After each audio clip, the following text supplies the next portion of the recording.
I'm an ex-hooker. The moment my employer got word of what was happening, I was banished from the classroom and hidden away in the infamous rubber room, a warehouse for teachers who were deemed too problematic to put in front of students, but not able to be fired, while my case wound its way through the city bureaucracy. All through that fall and winter, I fought hard to keep my job. But the fight was over. The press conference at the National Arts Club was my last-ditch effort to save face. When my all-star attorney, Gloria Allred, and I emerged, the room of reporters came alive like an animatronic display. For a moment, I felt as powerful a villain as they'd made me out to be. Gloria spoke first, calling the whole situation a witch hunt. "Everyone has a past," Allred said, "and people should be judged for what they do while they are employed, and not for their past sex life." Cameras and microphones pointed at Gloria, the professional, while I fixed an earnest look on my face. As she talked, I focused on looking normal, or whatever I thought normal looked like in a situation like that. I believed then, as I do now, that there is nothing morally wrong with working as a prostitute. Women have the right to do with their body what they please, and individuals who work in the sex trades deserve rights and protections. I believed in my right to speak freely about my past and share my opinions, however controversial, and I stood firm in all these convictions. But the unrelenting humiliation, the shame I felt in that moment had me doubting myself and my beliefs. When Gloria finished, I stepped over to the mic. "I have decided to resign as a teacher for the New York City public school system," my speech began.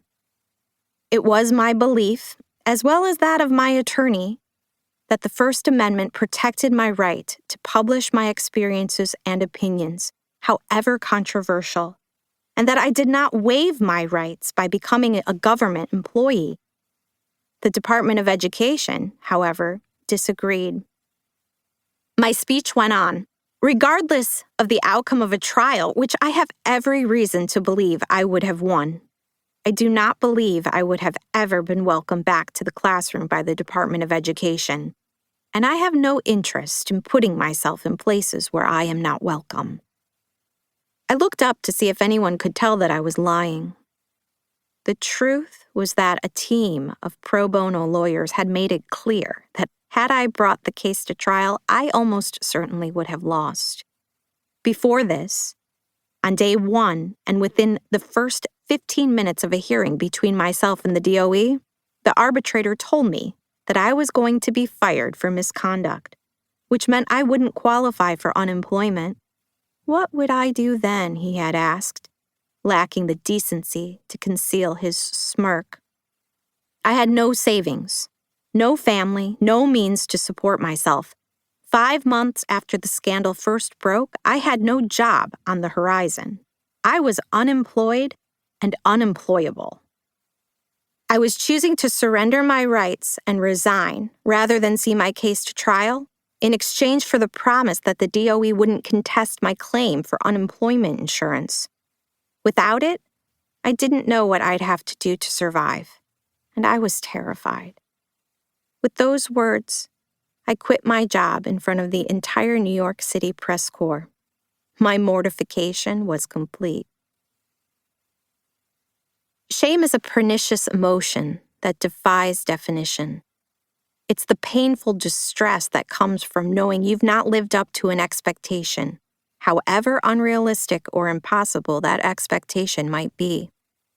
Not only have you failed, but in shame, you hold yourself singularly responsible for that failure. At its core, shame is an existential feeling of unworthiness and profound inadequacy. It is not just the fear that others will find you unlovable. It is a deep-down fear that you don't deserve to be loved. Shame makes a person feel unique. You feel extraordinary, but it's a painful exceptionalism. In recovery, you'll sometimes hear it described as feeling like a piece of shit.